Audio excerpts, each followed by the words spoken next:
Le ministère d'État, ministère du Plan et du Développement et le Fonds des Nations Unies pour la Population ont organisé la 26e Journée mondiale de la population. Les temps forts de la cérémonie avec notre reporter Honorine Agnigori qui était sur place à Divo, à l'intérieur du pays. Accès universel aux services de santé de la reproduction. C'est le thème de la 26e journée mondiale de la population dont la cérémonie officielle s'est déroulée à Divo, ville de plus de 500 000 habitants ce jeudi. Par ce thème, les autorités onusiennes veulent redynamiser les engagements internationaux vers l'accès universel aux services de santé de la reproduction.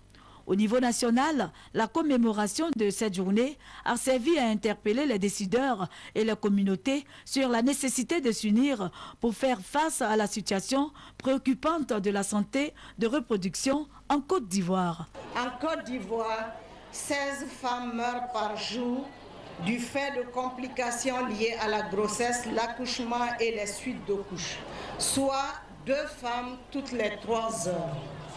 Oui, monsieur le ministre d'État, le droit de l'accès aux services de santé de la reproduction de qualité. Oui, la femme ivoirienne a le droit de l'accès à l'information, le droit à la disponibilité et à l'accessibilité des produits les meilleurs, le droit tout simplement à la vie. Monsieur le ministre d'État, je veux l'évoquer avec vous pour simplement dire qu'agir pour sauver la vie des femmes, le bien-être des femmes et des filles est un droit humain impératif. Pour le ministre Mabrit Ouakeus, toute la communauté doit s'impliquer dans la promotion de la santé de la reproduction. Les questions de population et la question particulière de la santé de la reproduction, c'est une question qui doit mobiliser toutes nos forces. C'est d'ailleurs la justification du thème national que nous avons choisi, décideurs et communautés ensemble, pour améliorer l'accessibilité aux services de santé de la reproduction. Il s'agit des questions qui regardent l'éducation nationale, l'enseignement technique, l'enseignement supérieur. Il s'agit des questions qui concernent la famille, la femme et l'enfant.